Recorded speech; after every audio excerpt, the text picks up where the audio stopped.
This video is about accumulation. What happens is when you go out into society, you unconsciously assimilate negative external emotional energies from a multitude of sources, especially when you go to large crowds and large gatherings. Ever the empath's dilemma to unconsciously assimilate these energies and unknowingly integrate them in their reality and implement them in their journey. That's what happens. I am an empath. And that's why when you get around large crowds, you wind up having an emotional meltdown. I've learned to teach myself not to do this. But the premise of this video is that when you go out into society, or you're around crowds, or even if you're in your house with a lot of your people, your family there, what you're doing is you're unconsciously assimilating their negative external emotional energies, and you're also accumulating them. See, assimilation is absorption. Accumulation is like collecting. So like you go out and you collect things, like people who are hoarders. They're actually hoarding because they're trying to fill that void in their heart of damage or abuse that was caused to them in their childhood. That's primarily why they hoard. They don't like empty spaces because what they're actually trying to do is like emulate the womb.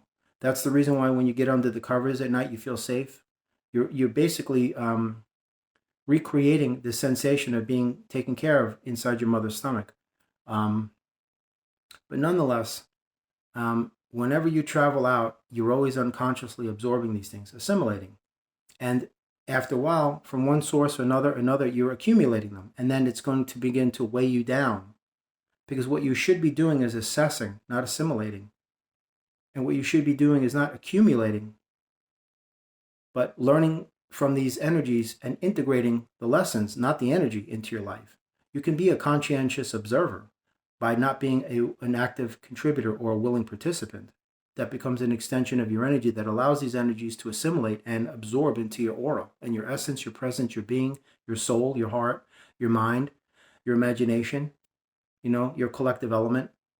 So you have to be careful. Then if you keep continuously doing this, somebody else's negativity, somebody else's misery, somebody else's defeatist mentality, somebody else's problems, somebody else's issues, you just keep absorbing, and then you keep collecting these things. You keep accumulating them. You're not releasing them.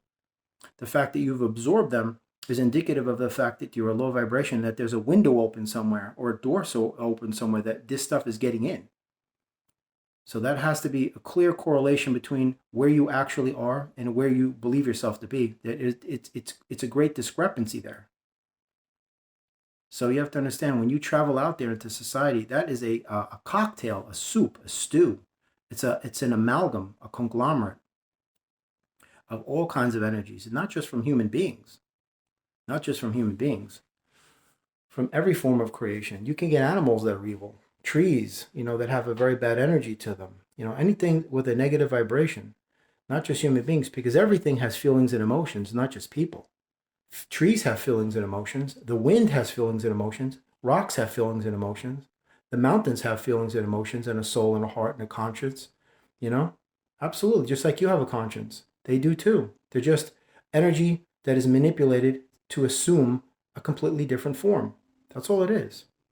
So when you go out into society, out into public, around people, what you're doing is, especially if you go to like a concert where you have tens of thousands of people, you are unconsciously assimilating that external energy, good, bad, or otherwise, and it begins to accumulate. So then you only have enough space to accommodate certain amounts of energies. And you also only have enough space to assimilate certain amount of energies, like a glass has 8 ounces capacity. Once that capacity is exceeded, it overflows. The same with your room. It could be like 12 by 15 with an 8-foot ceiling. So many square footage.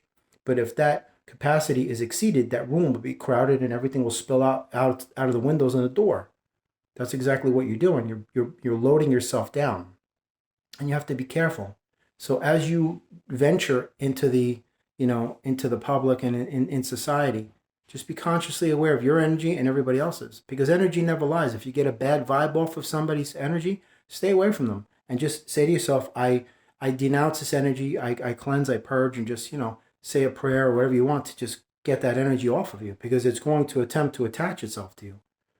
This is how the darkness works. This is what they call subconscious demonic parasites that travel through these energies. And once they penetrate your mind, they latch on like a leech, a parasite, a vampire, and they begin to siphon your high vibration and they begin to manipulate your brain waves, control your reality. They begin to generate thought forms that cause you to head in a direction that is, conducive to what they're looking to accomplish, that benefits them. And that's always self-destructive tendencies. That's why you should always be cautious of everything you're watching on television, cell phones, online, because that stuff contains some pretty heavy demonic energies in these streams of energies right now. Right now, I'll give you an example. You're watching this video. Right now, energy is streaming from your cell phone right to your subconscious. And since my energy here is clean, clear, and precise, and pure and righteous in nature, I don't have any demonic, ulterior motive going on. This is a green light to say it's okay, because this is a beneficial energy. But if you click on something that isn't, you are what you eat. So whatever you're absorbing subconsciously and metaphysically, your mind is consuming these things. And this will be your reality. You have to be cautious. That's why I say accumulation is very, very dangerous. And assimilation is also dangerous. If these sources that you're assimilating them from and accumulating are of a high vibrational nature, don't worry about it. You can accumulate that forever because it doesn't have any density to it. There's no weight. They're lighter than air. They're weightless. They're invisible. They're fast-flowing frequencies that are just beneficial, like ribbons of consciousness, flowing through the corridors of your own imagination inside your mind. Just using an example, your imagination isn't in your mind and there's no such thing as an imagination, but you know where I'm going with it. But if the source of your, absorption of the content that you're consuming or whatever it is that you're digesting is of a negative, low vibrational nature, then that accumulation becomes dense and heavy and laden and weighed down, and you start to just press you down. Because if you want to know how much your burdens weigh how much you consciously choose to feed them. And that is the weight of your burdens that you're going to carry on your shoulders. The more you feed them, the more they're going to weigh. The more they weigh, the heavier they become, and the more pressed down you will become, and the more fatigued you will become. So just understand that's how these things work. So practice not assimilating, practice not accumulating unless they're high vibration. And then, hey man, go for it. Like I say, if you find yourself in an environment of negativity, be a stone and force those energies to cascade off of you. But if you find yourself in an environment of positivity, be a sponge and soak up every single drop. Amen.